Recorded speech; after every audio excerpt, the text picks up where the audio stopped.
Hi guys, and welcome to another edition of 2 Minute Cooks with me, Charles Burns. Today, I'm delighted to bring on Joel Evan. Every time I say someone's name, I get it wrong inevitably. It's this weird curse that I'm telling myself and it's happening every episode. So it's Joel Evan. Sorry. Hey, great to be here. And well, you know what the key is? Just stop telling yourself that you're gonna mess up, and I promise you won't.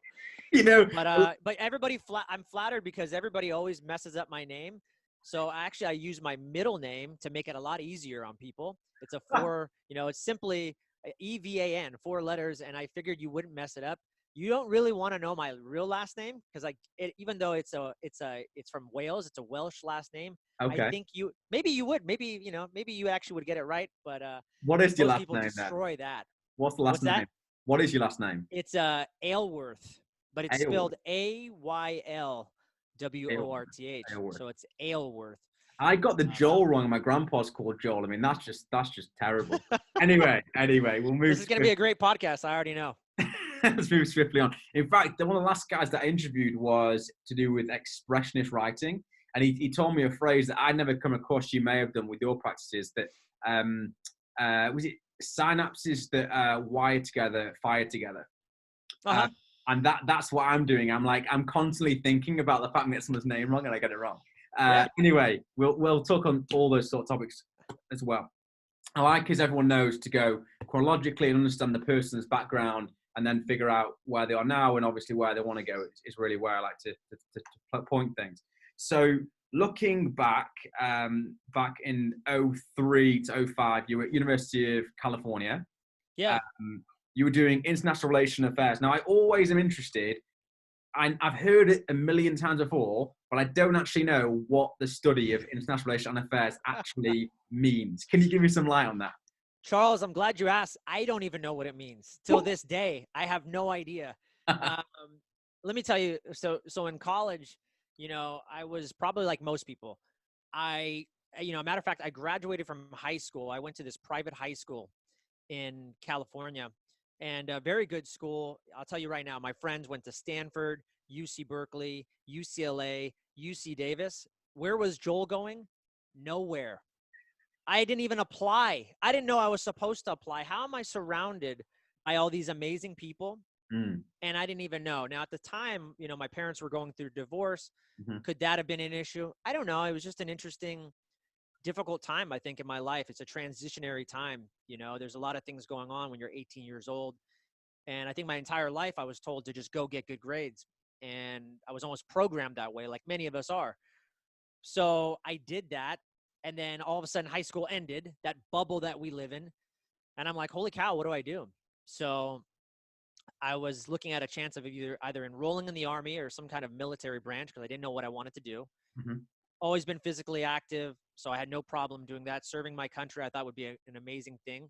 What did your parents do, out just for context? Yeah, so my father was a police officer in California, and then my mother, she worked for a shipyard. She did painting. She had many other jobs. Mm-hmm. So that was my upbringing. And like I said, coming out of high school, wasn't really sure. So I went to the junior college to buy myself some time, and then I was able to transfer to UC Davis later, and all things worked out. I couldn't be happier. But it's funny when I go back in that time and I think about how did I pick international relations. I finally came to the conclusion in my life, and I said, all right, what do I really want to do? Well, I want to do something that combines something that I'm doing physically and mentally. I want to be stimulated in both ways. Mm-hmm. And I thought this would be great to be an FBI agent, work for the FBI. Cool. Because there's no way I was going to be a police officer because my father was that. And I thought, he's chump change. I can be much better than him. Right. And the FBI is up here, little police officers down here. So I'm not going to Sure. be like him. So international relations was what I picked. And, it's basically, think about it like a political science degree mixed with a language. So I chose Italian because some of my heritage is Italian. I just love the language, the people, the culture. Sure. And one of my dreams was to go to Italy and study. And I actually ended up doing that for 3 months while I was at Davis. I did a study abroad semester, and it was one of the most impactful things I ever did in my life was traveling What Italy was abroad. I was in Perugia, which is like central Italy. It's a small town. It's in the middle. It's in the colony, I guess you would say, of Umbria, and it's just in between Tuscany and Roma. And I had never heard of Perugia before. I thought, why wouldn't I be going to Rome or Tuscany Sure. or Firenze, Florence? Why would I not be going to any of these major metropolitan cities? And it actually ended up being the best experience because it's specifically designed for college kids. They're well known for their university and language for foreigners. And it's just a great, quaint little town that's away from all this, the hustle and bustle that you might see in Rome. Sure. So yeah, I ended up picking that degree, and I will tell you, as of today, I am not an FBI agent, so that did not work out. Would you like to be an FBI agent still? No, not at all. Not at all. I'm so happy, actually, I'm not an FBI agent. And, I'll tell you what, the irony of it all is that I ended up becoming a police officer. Mm-hmm. So I ended up, doing something. I ended up following my father's footsteps. And matter of fact, my grandfather was a police officer in San Francisco in the 1950s Wow. to the 1970s. So I guess we have a generation of men in our family that like to serve and protect. And yeah, so I ended up going that route because it was so difficult to get hired with the FBI. There's such a stringent process of backgrounds, and it takes a lot of time. Mm. And at the time when I graduated, police officers were in need in California. It was a perfect timing. It was a time where they just needed officers. So many departments were hiring. And my dad, I was 25 years old. I remember living at my dad's house, and he said to me, "Hey, I'm walking up the stairs after a long day. I was selling. I always had career in sales, so I was always doing sales jobs. Yeah. And at the time, I was selling cars after I graduated college. Mm-hmm. And I remember walking up the stairs, just beat, tired of doing this stupid job that I was not fulfilled in. And he said, "Hey, bud, these departments are hiring. If you got hired by one of them, you could do 2 years there and then have some experience and go work for the FBI. They'd probably take you then." Right. And I said, "You know what? Screw it. Let's do this. I'm ready." So that was kind of my, that was kind of how and so let me just tie that all up. Right. So during my travels, I encountered and met many FBI agents or people that worked for the federal government as officers. Mm-hmm. And what I learned about them is that they are complete nerds. And most of what they do is paperwork and punch data. So whereas a police officer is on the ground, think of it as on the ground, boots running on the ground every day. Mm-hmm. An FBI agent, and this is typical, this is general. So by the way, I love the FBI. I love everybody, but I'm being funny. But in general, when you meet them, they will tell you often that, hey, we do a lot of research. We do a lot of planning. We will watch people for over a year. We'll watch them selling drugs, and then boom, we hit them that one time in the year, and then we show the judge all these cases that we have against them.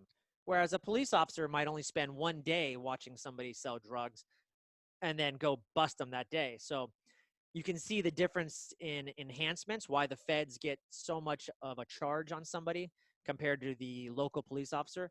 But the local police officer is just kind of experiencing, I don't want to say battle. I'm going to say battle, but it might not be the best word because I don't want to aggrandize this profession and make it seem like it's a war zone. It's not, but they're essentially boots on the ground running every day. Whereas an FBI agent, they might just be twice a year. Right. And that's in general. That's not every FBI agent. Sure. It's not like the films. There's a lot of planning and a lot of administration involved, whereas the role you're doing is far more, which was the intention, physical and mental kind of rigor each day. Yes, 100%. So I am interested. It's an interesting subsection, but being a police officer, what's that actually like? So, people obviously see police officers in films or TV, or they see them on the news occasionally and whatnot, or if you're unfortunate, you might even see them on the street because you've done something wrong, maybe. But I hope not. What's the actual day-to-day, right? I imagine it's vastly varied, right, depending on what's going on. But can you give us some kind of stories maybe that have happened, if that's possible, if that's still allowed or not, but as to explain what the profession's actually about. Yeah, no, that's a great question. It's really interesting, and unfortunately, I'm glad we're talking about this, because I think the idea of a police officer is just so vastly misunderstood Mm-hmm. and construed by the media. And it's really unfortunate. If you look at newspaper headlines from the 1950s or whatever, you will see a headline that says police catch robber, or, something like that, really putting the police officer as a hero. And now, you see different articles that unfortunately are designed to sell media. And Mm. it's really sad. I'll see an article that'll say, police officer shoots naked man.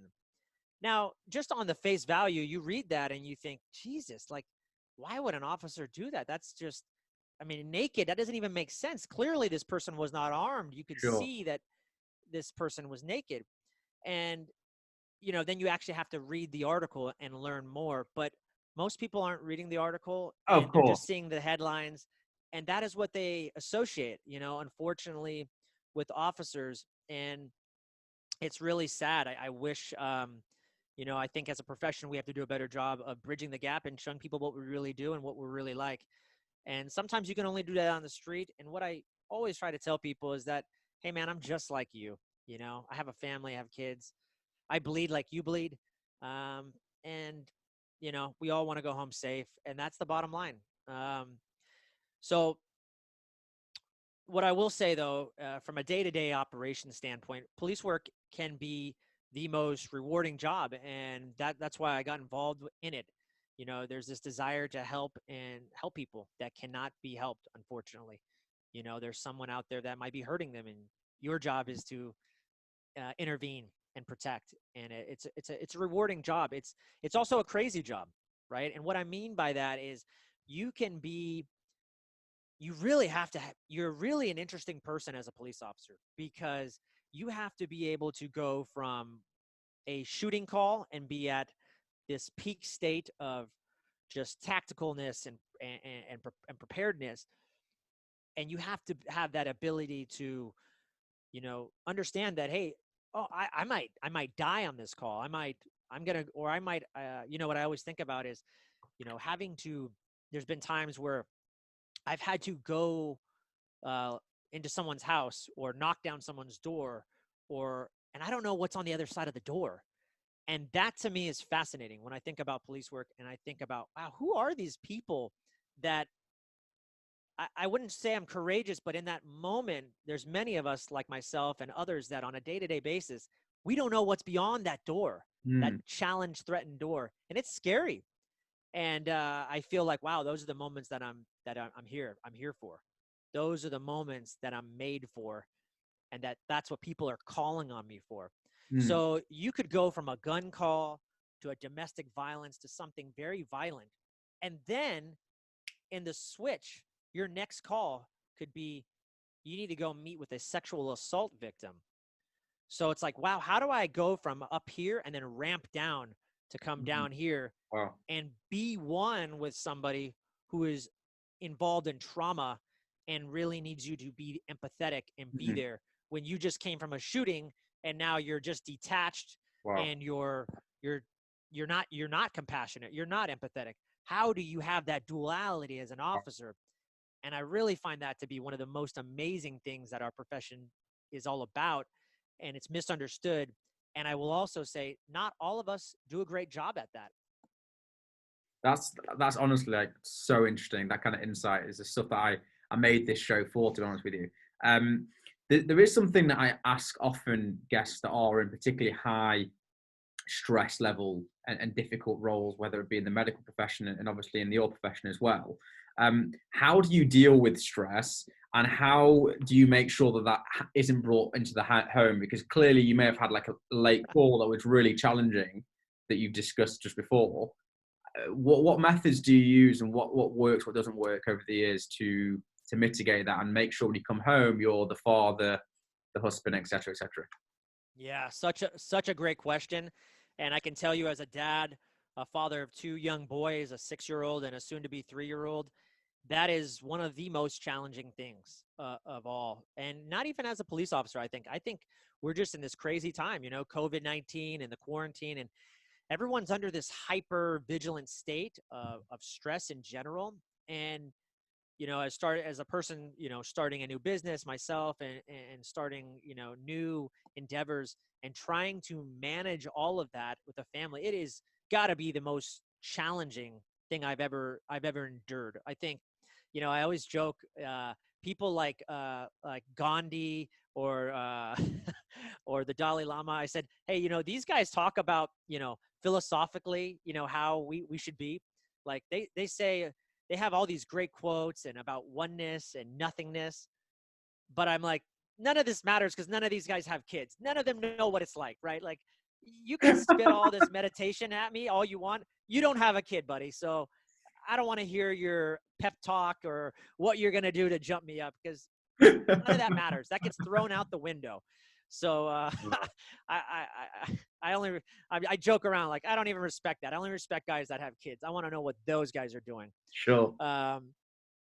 But yeah, it's really difficult. Let me tell you, it's very difficult. And I really think that I could tell you a whole bunch of stuff, right? I could tell you got all these hacks, like, for a while I was really doing the Headspace meditation app. Mm-hmm. That was extremely valuable for me. Mm-hmm. And really just waking up and clearing my head for about 10 minutes in the morning and Sure. priming my day. Yep.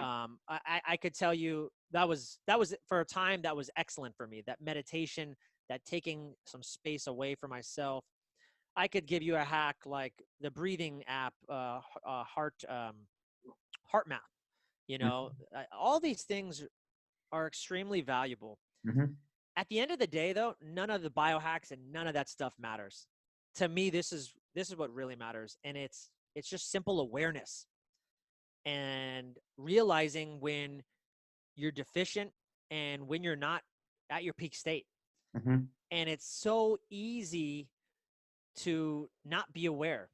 And I can tell you, as a guy who, will often not get great sleep because of shift work or something like that, Mm-hmm. I might be running on 4 hours, and I can tell you my patience with my kids and others, my wife, it's just not there. And I can feel it, and they Yeah. can sense it. It's palpable. Yeah. So yeah. So how do you regulate that, right? Mm. The key is awareness. The key is checking in, like almost stepping out of your body, detaching, as I say, Mm-hmm. and just saying like, holy shit, like I'm being an asshole to my kid right now. And I can feel that, like, okay, Yeah. now that I'm aware of this, I got to do something about it. I got to pivot. I got to shift. Mm. So, since 2016, I became a human potential coach through Dave Asprey's The Bulletproof Coaching. And I've gone on and become a psychological fitness specialist through their program as well. Amazing programs. I can't say it enough. It's for me, it's a time for me to put all these hacks and give back to other people. And that's really what it's all about. Mm-hmm.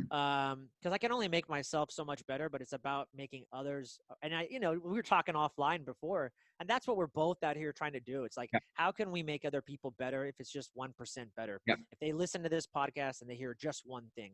Absolutely. So at the end of the day, I'm making this a really long response, but I'm going to give you two big takeaways. So Okay. number one, at the end of the day, we talked about awareness, and I think that comes from this idea of presence. Okay. It's that word is tossed around all the time, but I'm telling you, it's the truth, man. If you are not present, with your girlfriend, your wife, your husband, Yeah. anybody, if Yeah. I'm not present with you on this call, Yeah. it's just going to deteriorate. Agreed. And so how do you find that presence, right? That is what it all comes down to. When I'm more present with my kids, man, it's a game changer.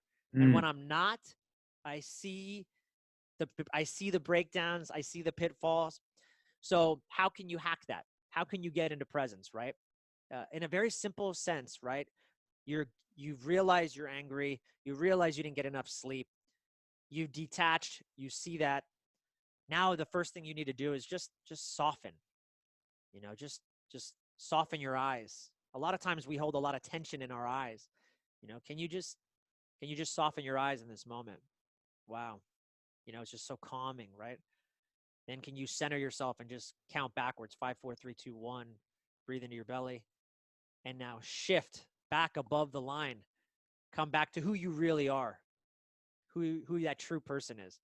I think that's so powerful. So that's number one, is presence and getting there. I gave you just really quick hack that you could use, is just softening the eyes. I think that's so powerful.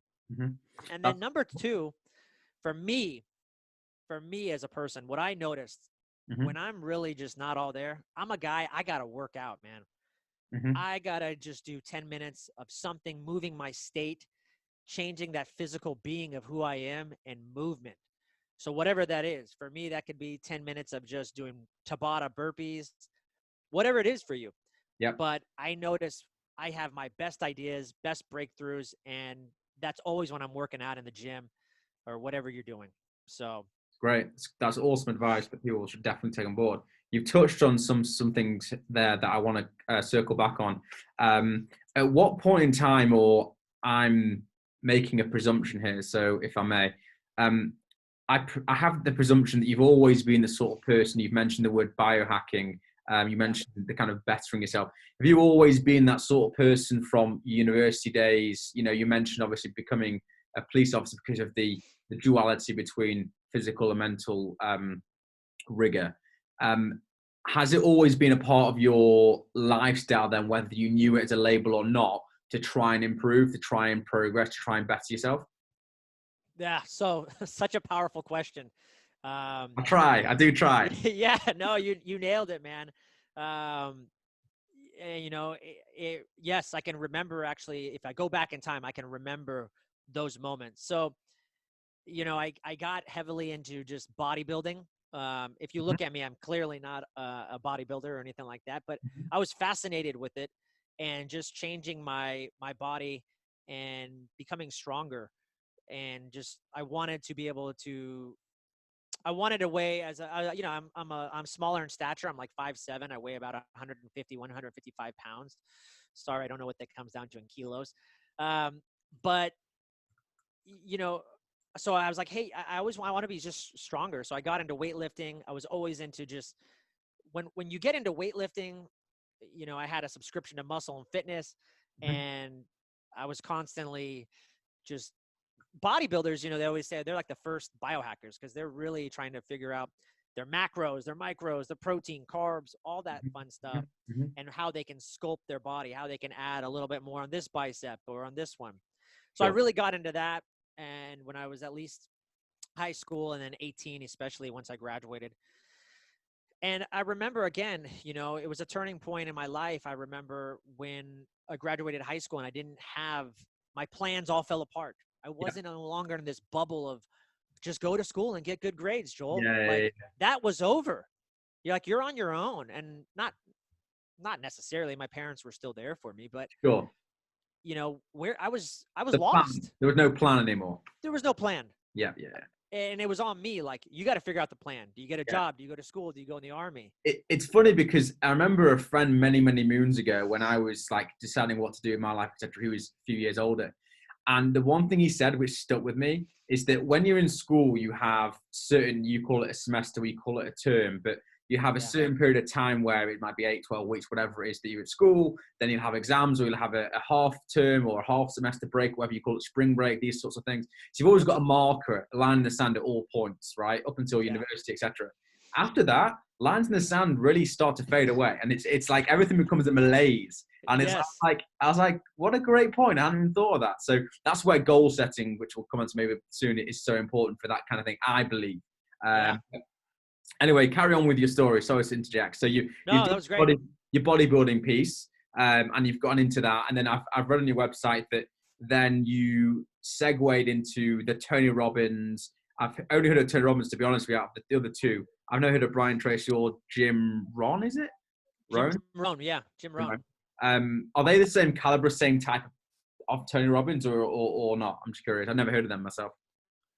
Yeah, 100%. So what happened to me at 18 years old was I needed a job, and I ended up getting hired. My good buddy, Sean O'Keefe, got me hired through this company called Vector Marketing. And we would cold call people, and we would sell this high-end brand of cutlery knives and kitchenware to people. And it was, honestly, it was one of the, if I go back in my life, it was one of the best experiences in my life, because it really got me out of my shell and forced me to just, the skills, the life skills I learned during that time, Mhm. which I see missing in a lot of individuals coming out of, high school or college nowadays, is just some of those, what quote unquote soft skills, they're completely missing. And so the people that we listed, Brian Tracy is known for like motivation and sales techniques in the sales world. Mhm. Jim Rohn, ironically, was Tony Robbins' mentor. Right. So if you go back in time, Jim Rohn is amazing. You go back and listen to some of the things he said. Yeah, I'll check him And out. then Tony Robbins was actually a student under Jim Rohn. And I think Tony has really done an amazing job, and he's taken what Jim built and just 10x'd it. I mean, he's done an amazing job. I actually happen to I knew So, his book, so I've got his book here. I had to have one of his books anyway. yes, that's a great book. Not really. So actually, at 18 years old, I read the book by Tony Robbins. It was like, what is it? The Personal Power, or I think it's like, Okay. it's one of his like best-selling books. Sure. And it's How to Awaken the Giant Within. Yes. So that book really just reprogrammed my mind and how to think, really in a positive state, and things that I could do to get out of these negative states. So that combined with the sales skills I was learning. And in sales, they're very big on motivational meetings. And we talk a lot about the Jim Rohns, the Brian Tracy's, and the Tony Robbins. When you go to conferences and stuff, all these techniques are being talked about all the time. Yeah. And they're being mentioned because sales is it's just a tough job, man, especially Yep. cold calling people. I mean, I don't know if you've ever done that. I have, and absolutely, it crushed my soul, quite honestly. It crushes you. And how do you, I mean, I don't know about you. Like I like to walk around when I would make calls, because, they say motion creates emotion. Right. And I love that. But so like things like that, these little hacks or tricks you can do to kind of, to make a sale, Yes. But it's really to just keep your mindset in a peak state so you can keep going. So yeah, I think those two, reading his book and really just put me on a path, on a quest for just never ending learning. And just like, I always, from that moment on, just wanted to continue to grow. And yeah. I've got to interject something. I ask people quite often this question, which is, what are your thoughts when you compare the Robbins, the Tracy, the Rohns to the modern day versions, which are the Grant Cardones, the Gary Vaynerchuks? What's your view? I have my view on them, and I'm not going to taint it, but I'm curious as to what your view on Grant Cardone and Gary Vaynerchuk and that kind of ilk of motivator, shall we say? Yeah. Okay. So Grant Cardone, I know of him very well. He's garbage. No, I'm just kidding. No, Grant is good. Here's the thing, man. All these guys are great. Find one that you like and go with it. I mean, Grant Cardone is. I'll tell you, actually, when I sold cars, Grant Cardone, he got his start selling cars. Now he's big into real estate. Grant Cardone, I learned some amazing things that he would do for selling cars. Absolutely amazing. Like the wordings. I mean, it's just simple phrasing and wording that he would use to sell cars that I learned from him. I mean, unbelievable. So, and he was one of the best at the time when you go back in history. And now he does a lot into real estate. Can you remember great. the turns of phrase that you would use, like that? What the before and after was, or no? Is it too kind of nuanced? You know what? I can't remember off the top of my head. There's one I remember. I was I was selling somebody a car, and they kind of were obviously balking at the payment. Of course, normal, Sure. right? And it was some simple technique that I used instead of, you could, it's okay. I forget what I said, but it was just, it's a level of confidence. And it was something just like, yeah, well, you're going to have the car, and I forget. It was just a twisting of the phrase to make it like their phrase that was like negative, like it's a high payment, got turned around on them to like, well, it's a positive thing actually. And I just kept on going, and it worked. And Wow. they were just like, yeah, you know. So it's little things like that It's that he awesome. did that I remember. And yeah, fantastic. So Grant is great. And then the other guy you mentioned, sorry, what was it? Gary Vaynerchuk. Gary Vaynerchuk, I absolutely love, but I mean, he's amazing. I mean, the things he's saying is absolutely amazing. It's absolutely true. Um, but I think people can get annoyed with Gary Vaynerchuk probably because they could. I'll be honest. I don't even know what Gary does. I don't know how he makes money, but from a motivational standpoint, the guy is absolutely right most Yeah, of the time.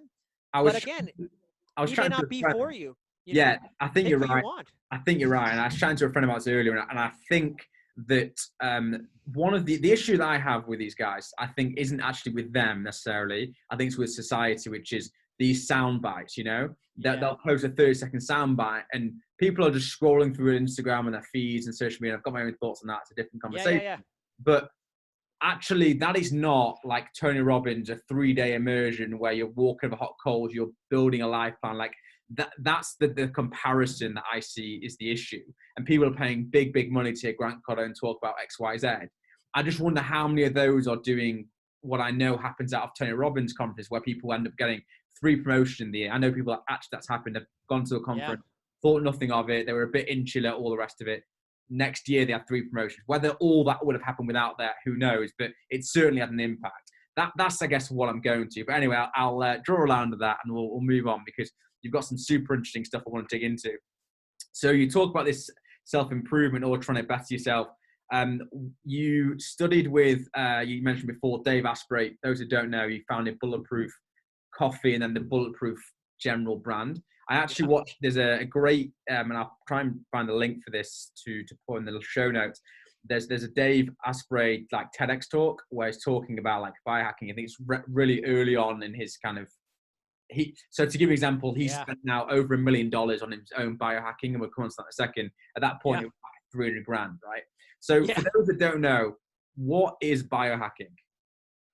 Okay, so in the simplest form, and Dave will tell you this too. He curated that term. Biohacking is just simply taking control of your own biology. That's it. That's all it is. That's really all it is. Mm-hmm. But what it's metamorphosized into in biohacking is when you think the easiest way I explain to people for biohacking is, they're doing cryotherapy, sauna, red light therapy, pulsed electromagnetic field therapy, all these devices that to the most, common person, like, I mean, and I know probably for you too, I never heard of this stuff. Like, you're injecting ozone up your nose. Why would you do? What is this ozone? I never heard of it, right? Because we're just not, again, what, Gary Vaynerchuk says he day trades attention. The media does the same thing. Where are we putting all of our attention? And most of the attention, at least for us in the United States, I can tell you, is all of the attention is towards this Western model and big pharma. So, you are bred to be in this system. And so it's just not talked a lot about. So people don't understand, like, oh, wow, I can do these other therapies. I never heard of this. Like in Germany, they're doing ozone therapy to get rid of Lyme disease. Wow, I have Lyme disease. My MD never told me that. So I think that is like the biggest thing with biohacking that occurred to me, is just like this other way of optimizing your health and taking care of yourself that nobody else was really talking about. At the same time, biohacking, in my opinion, has gone down a slippery slope because I have my own podcast called The Hacked Life. Yeah. I love biohacking. I love hacks, but I can tell you, matter of fact, biohacking can also be, it's a slippery slope. Like, you think you can biohack everything, and it's just not true, and that's what I don't like about biohacking, is that it's just getting into this point where, oh, I'm just going to hack this and hack that. It's like, there's some level, I'm sorry, of mastery that is required. You can't just hack your way about every problem. Right. It takes a master in some instances. It takes time, commitment, not just some hack that you're going to do and you're going to be all of a sudden better. And that's what I don't like about biohacking. I think actually going back to what I was talking about just then about the Gary Vaynerchuk v Tony Robbins experience, that is a symptom of our current climate and our current worldview and our current kind of social media or brain, where everything's got to be instant, right? I need an instant biohack. It's not like I want to spend 3 years like trialing this and then, you know, experimenting and reading up about it. Like, for example, I just bought this book that someone recommended called How Not to Die, right? And this book, yeah, it's really interesting. Anyone wants to read it, it's Michael Greger, who's a doctor, founder of nutritionfacts.org, all about like it says here, discover the food scientifically proven to prevent and reverse disease, right? So it's super interesting. I've not actually read it. But the interesting thing here is that I noted there are over, I think I'll show you the section of the book that's dedicated to this, right? This whole set, look up at the book, the size of the book. Yeah, that's huge. There, that's just notes. That's just notes of things that's referenced in the book. Like, that's how you know you're dealing with someone that knows their stuff, right? When they're referencing a book's worth of stuff in their book. And I think that's what we need to realize. Like, there's a great website I've come across called examine.com. And if you come across it, it's brilliant. I just came across it. I went into one of these biohacking groups because I've got this lion's mane stuff. And I'm like, I don't really know what it is. Someone told me about it a while back. And this examine.com like basically puts all this peer-reviewed research and experiments, like it pretty much ranks and rates things as to what it might do, might not do. And that's a great place for someone to look at to get information from, actually. But tell me more. So you've got a whole array of different learnings that you've gone like program, shall we say, from example, functional nutrition, integrative health practitioner.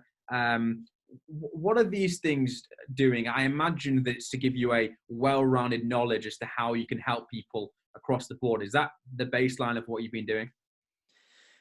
Yeah. So when I embarked on Dave Asprey's Human Potential Coaching, I was really looking to pivot in my life and career. And like I said, I was learning all these amazing things with health, and I've done pretty well in my life as far as success or just as far as my mindset. And I'm like, I got to give this back to other people. I'm really driven to do this now. And I was watching my mother-in-law get sick from hypothyroidism. My mother actually came down with breast cancer. And I'm watching all these people around me suffer. And I said, I just can't deal with this. I want to end the suffering, at least in my own world. And then I want to give that back to other people. So I embarked on the Human Potential Coaching. It was a magnificent program. What I didn't know about the program is it's more centered towards life coaching. And I was looking for that health coaching component. Yeah. So after I finished the program, which I absolutely love. How long's the program for those who don't know? It's you know what? It's about a year long, I think. Is it like an online thing, or do you actually go and attend certain things? Like, how does it work nuts and bolts wise? Yeah, great question. So I actually flew to New York and did a 2-day workshop there. And then the remainder is online through Zoom calls, etc. Do you meet Dave Asprey within it, or is it his kind of disciples? That's not the right term probably, but his, you know. So I don't know what it's like now. I can tell you that Dave is great. He showed up for the second day of our in-person workshop. And my guess is he does that still to today, because he's just very passionate about stuff like that and giving back to his people. I've had a great chance to meet him several times actually, and he's really committed to answering people's questions. He would come on occasionally, and he still does now, even as a coach who's graduated since 2016. He comes down for the coaches specifically and does Q&A, like hour Q&A Zoom calls and stuff. Wow. So he still does that, which I think is it's amazing, because you're not going to get that. It's great. You know, when do you have a chance to really sit down with a guru like that? You don't get that opportunity. So he still does that. So now, back in January of this year, you have launched Joel Evan Coaching, right? Yes. You mentioned before the call, you had 2 kids, so you kind of put things on hold to an extent, but you had the ambition of doing this. What's Joel Evan Coaching all about? What can people expect? And I mean, you've got this great quote I found, which is you'll kind of find high performers who want to reach the next level. So I think that's an awesome kind of approach, but talk more about that. Yeah. So my coaching has really, it's evolved, right? Like I said, I graduated the human potential coaching program, the life coaching program. It's absolutely fantastic, but I still had that itch to scratch as far as the health component. And what I wanted to kind of figure out is I was really looking at going back to school to become either a chiropractor Mhm, or some type of functional medicine doctor. And I'm like, mhm. how can I do this? And I was looking, how can I do this with 2 kids? And, my wife doesn't work. I'm a full-time worker. Now she works full-time with the kids. Don't get me wrong. Like her job is way more important than mine. I just work to make money. Sure. So, I'm like, how can I do this? How can I balance all this out? And I stumbled along the Integrative Health Practitioner Program. It's an amazing program Mhm. by functional medicine doctor Stephen Cabral, who's my mentor. And I really feel like I've nailed it now in terms of balancing the life coaching. If you're looking for that, that edge, that success mindset, and balancing that with actual like real health problems. And so, you know, I I'm touched because on the way, right just prior to this call, I was on a health coaching call with an individual who's in Spain. And it's like, Wow. it's just amazing in our world that we're able to, like, you and I are, we're so far away Beautiful. and we're communicating. And I got, here I am in the United States and I'm able to communicate with this guy in Spain who's Awesome. having issues. And I feel great. Like, I feel like, hey, I can really help this guy. And it was just serendipitous. I found him on a biohacking forum, Facebook. Can you believe this? Serendipity is pretty much my favorite term, and it rules so many things. I love that. Yeah. And so this guy, he posts on the forum, he says, and here's where I say biohacking going wrong, right? Mhm, He mhm. posts on the forum, he's got this photo of his mouth and it's like all white. And if you saw the photo, you would kind of know. And I'm looking at it and I'm like, immediately I'm thinking that looks like candida overgrowth. And I'm just thinking where my mind is going. I'm like, okay. And then at the end, he goes, hey guys, don't tell me you think this is candida because I went to a doctor, so-and-so had it checked out and they said it wasn't. What's candida? Sorry, from my ignorance. What is that? Yeah, great. No, great question. So candida is, just think of it as like a bacterial yeast overgrowth Right. in your gut. And we all have candida in our gut, but when it's overgrown and that Mhm. yeast becomes a problem, that's when you start to get into things like leaky gut. You might start experiencing autoimmune conditions, Sure. flatulence, Ha- bloating. Where does it come from? Is it diet and kind of lifestyle related? So it's interesting you say that. I mean, in my mind, yeah, you always just go back to the diet, the environment, anything like that. Here's an interesting fact, though. My son, Mm, so my wife and I are pretty holistic people, and we eat organic as much as possible, grass-fed meat, and all that stuff. We take good supplements. We're very conscientious of that. yep. Now, my son, on his, I think it was his third birthday, my oldest, he had this writhing stomach pain that came out of nowhere. Right. And I'm like, man, uh, what's wrong with him? We had to take him to the ER the day of his birthday. So we rushed down to the ER. By the time we get to the ER, he's like, you know what? I feel fine now. But I had never seen him in this writhing pain before. He never complained that way. Mm, So it was just odd. I get to the emergency room. They look at him. They're like, well, he's feeling fine now. And like, they did like simple blood test or whatever we'll do here. yep. And they're like, we got nothing for you. Just monitor it, see if you can do your best, blah, blah, blah. Okay. So we do that. But me being me, I'm not satisfied with that. I know there's something wrong with him. Like there's something at the root cause. What is it? I want to know. So I actually find this functional medicine doctor in San Francisco. Mm, I bring him to that guy. This guy, he's a very knowledgeable guy. He's world renowned. And what I mean by world renowned is he has many books. He's an intelligent individual. yeah. It was interesting. He did his own just, verbal interview with my son. He pushed on his stomach in some ways. And he's like, hey man, honestly, I don't see any issues. I'm like, wow, I really trust this guy too. Yeah. Still, I'm not convinced. so So what do? I run labs on him, man. I do this thing. It's called an organic acids test. I run a lab on him. The data is there. The proof is in the pudding. the labs show he's got this candida overgrowth, this thing called C. diff, which is just short for it's a bacteria that can get overgrown. Are you taking a blood sample or something? Is that how you've got the? So this organic acids test, it's fabulous because all you have to do is you just use urine. So Right. it can show up to 75 other metabolites. It shows a lot about mitochondrial markers, and it can detect candida. Now, you can also do stool tests and other stuff, but for this one, specifically for candida, this is a really good one. Interesting. So I run this lab on him. Now I got the data. I can see it. Now I know. I'm like, there we go. There's the problem. So we do the protocol, and, he hasn't had those issues since. So needless to say, now fast forward. So the reason I bring that up is if you ask me, hey, Joel, what did he have wrong with him? Like, I would have thought I'm doing everything right. Like, how did he get candida? Honestly, I couldn't tell you. I don't know. Right.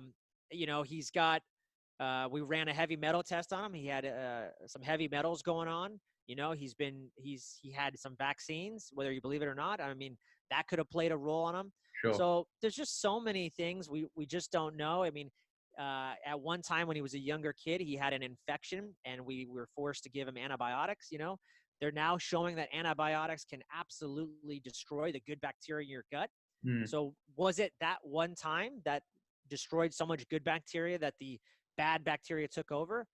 I don't know. And it just blows my mind. So all those things though. Sure. And so now fast forward to this guy. I said, hey man, I'll coach you for free. This is a crazy time that we're in. I said, I will coach you for free because you could just tell he was in a lot of pain and he'd been going from doctor to doctor to doctor. And I didn't want to see that anymore. I'm tired of seeing that. So I said, I'll coach you for free. So we got on a Zoom call for about an hour. And I learned a lot about him. And I'm like, hey man, I'm pretty sure based on everything you're showing me, it's candida. Now, he saw all these special doctors, right? So he told me I went to this special doctor in Spain who's a functional medicine doctor, like world-renowned functional medicine doctor. And he even said to me, he goes, the things you're telling me and that I've even heard from others, like, I'm disappointed in her. Like, she didn't even know what leaky gut was. Wow. So it's just mind-blowing, right? We put all of our faith in certain people and we put people on a pedestal, and it's rightfully so because we're looking for the answer from the best. And I really think with this guy, we're going to help him out a lot. I'm just really excited. I just got off the phone with him, and he's tried a lot of different things like oregano oil and, again, biohacks. And I told him, man, I go, hey, you can't, when there's certain problems like this, you can't just hack your way out of this problem. Like, it's going to take a system. It's going to take a protocol. And that's what we're going to do with him. And so that's what just gets me going and gets me excited. So yeah, the coaching is going to involve life coaching for performance. It's going to involve that kind of health coaching where you can call in and we can just do simple things like that, or we can run labs. And then, that's the coaching side. And then I'm also going to start probably next month. I've got a little biohacking device called a newbie, which I'm going to probably start to. I have this written in my notes, a newbie practitioner. What on earth is that? Yeah. So here's where my biohacking zealous, comes into play. So, I flew out to Austin, Texas last year, and I met with these guys. Garrett Salpeter, he's the founder of NewFit. If you haven't heard of it, no. Absolutely amazing. This guy is a mentor of mine, and he's an absolutely amazing, just giving human being. And I know I annoy him with my text messages and stuff, but he always answers them, and I'm just so grateful because he's just such a good guy. So he founded this company, NewFit, and the reason it's NEUFIT. Okay. And so the bottom line is the NEU is because neurological. Got you. And so the bottom line is he has this machine called the newbie that he had, and it's basically, think of it just electrodes putting on your body, and you'll find hot spots on individuals, spots that maybe aren't working as well. And with the newbie device, it issues a DC current, which is, it mimics the same current as our body. So our body, it's, synonymous with our body. So our body likes that. Hmm. And it basically kind of helps reprogram your body to heal. And there's just so many things this machine can do. He's had some great success with Dr. Terry Walls, who many of you know suffered from MS, and people that have suffered from TBI or like real brain injuries, and walking, and people that are, paralyzed. I mean, he's getting some of these people to walk again, Wow. even so very slightly. A guy I know, Rich, he blew out his pec and shoulder, and the doctor said, clearly you need surgery. And he used this device to rehab, and he didn't have surgery, and he went back to benching 500 pounds. So there's so many cool things that this device does. And I'm looking forward to bringing that to fruition in San Francisco. That's awesome. I guess it'd be a good place to leave it is, you mentioned before, but you've got your own podcast now, YouTube channel called The Hack Life. You've had some super interesting people on there. You've had someone talk about anti-aging and regenerative medicine, something called neurofeedback, which sounds interesting. Hacking PTSD with lasers. Some super interesting topics that I'm sure I'd love to kind of dig into as well. Where can people find you? I've talked about the podcast. You've got your website. Yeah. So the best place to find me is, you can find me on my website. It's joelevancoaching.com. You can find me I'm on all those, all the channels. I'm on the YouTube. You can find me on The Hack Life. The podcast is on iTunes, Spotify, all the major distributors.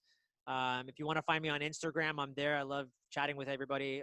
Coach Joel Evan, I'm there. You can find me on Facebook. Anywhere. I'm everywhere. Find me on LinkedIn. I love talking to people. I love reaching out and just curious to learn new things about everybody. And if I can help them in any way, that's what really drives me right now. Sweet. That's a lovely place to leave it, Joel. Thank you so much for your time. I'm sure the viewers and listeners will really appreciate some of the great advice, and you really, really interesting story. Hey, this was amazing. Charles, thank you so much. This was amazing. And yeah, man, I can't wait to hopefully see you again and do this again. It was great. Absolutely.